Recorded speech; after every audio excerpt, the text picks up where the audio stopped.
Prévu pour durer 47 mois, le projet PAP Bio C1 Mangrove finance 3 projets au Togo, plus précisément dans les lacs. Le premier est lié à l'appui, à la création et à la gestion d'un écosystème de mangrove initié par la commune Lac 1.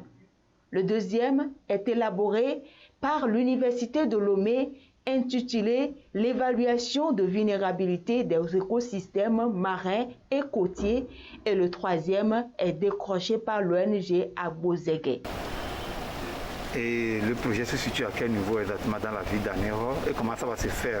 Le projet va se développer sur 2 sites. Il y a le site du système lagunaire et le site du chenal de Baga, sur lesquels on va appuyer les communautés à se développer en des petites AGR pour pouvoir laisser en paix les mangroves. Ça fait qu'avant, nous avons des îles, qu'on a plus de 6 îles actuellement dans la ville d'Anéro, mais ce fait que les îles subissent des érosions et la surface des îles réduit.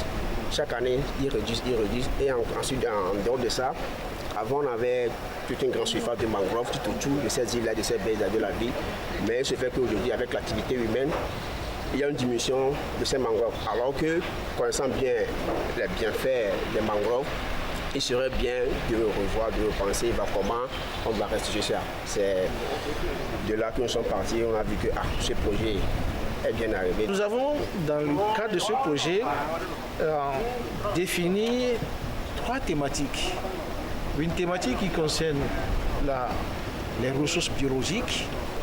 Nous avons défini également une thématique qui concerne l'ensemble du paysage en prenant en compte les écosystèmes du mangrove. Une autre thématique qui porte sur en fait l'océanographie physique. Parce que comment se manifestent les paramètres physiques qui affectent les zones côtières et qui emportent et qui ont des impacts sur l'ensemble de l'écosystème. Donc ce sont sur ces 3 thématiques que nous allons travailler. Et dans la procédure, nous avons plutôt décidé de mettre des étudiants en thèse parce qu'on va faire le projet. Mais il faut que le projet soit profitable également à des jeunes chercheurs qui pourront éventuellement contribuer à pérenniser le travail que nous sommes en train de faire. C'est un projet qui vise à atteindre une protection intégrée de la biodiversité et des écosystèmes fragiles de mangroves en Afrique de l'Ouest.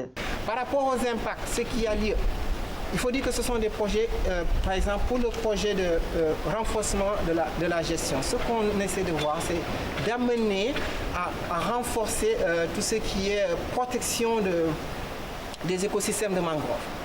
Pour cela, il y a pas mal d'activités qui vont être mises en place. Notamment, on doit appuyer les communautés pour voir comment on doit les aider à pouvoir arrêter la coupe.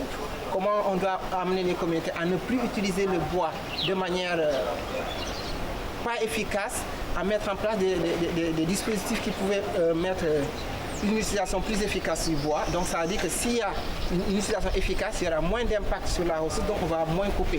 Et les personnes qui coupent aussi, on va voir dans quelle mesure on pourra créer des structures avec les projets, des activités génératrices de revenus qui leur permettraient d'avoir des revenus et de pouvoir laisser la ressource. Et il y a aussi des aspects de reboisement de la mangrove. Parce que ce qui est important aussi, comme vous le savez ici au Togo, la mangrove est assez bien dégradée et il faudrait qu'on essaie de voir comment repeupler ces mangroves. Il est important à ce niveau, au niveau du pays, qu'on puisse mettre en place une réglementation qui puisse protéger la mangrove. Parce que vraiment, c'est des écosystèmes rares, des écosystèmes qui offrent beaucoup de services. L'Union européenne attend de nous que les projets que nous finançons aient un impact positif sur le bien-être des communautés bénéficiaires. L'Union européenne voudrait que les projets financés puissent être pérennes, c'est-à-dire que dans 10 ans, même si le projet n'est plus là, qu'on puisse encore voir les résultats de ces projets.